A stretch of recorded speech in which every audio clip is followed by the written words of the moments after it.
Hindi ka ba umiinom ng tsaa? Baka magbagong isip mo dito dahil si kuya, hinalo niya ito sa Sprite. Ano kayang lasa nito?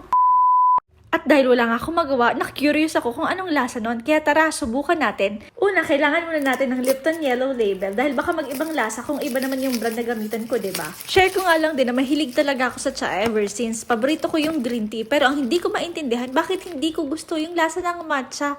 Matcha flavored na mga pagkain. May mali yata sa settings ko. Sunod naman sa mga kailangan natin na itong bottled Sprite. Bawasan natin ito, depende sa level ng uhaw mo. Charing. Bawasan natin ito ng sakto lang, enough para mapagkasya natin itong dalawang tea bags at hindi umapaw, okay?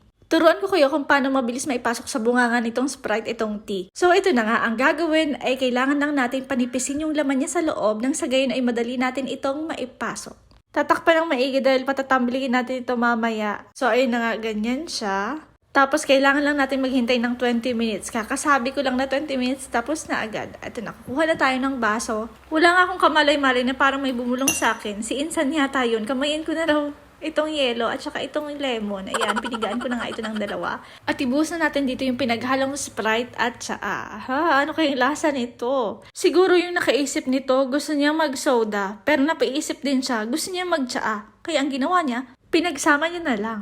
Sa dami ko nga sinabi, ito na nga yung lasa niya. Lasa siyang mamahaling non-alcoholic drink sa isang bar. Yes, masarap siya. In fairness, hindi mo akalaing Sprite lang to. Tapos tea, ganito na pala yung lasa niya.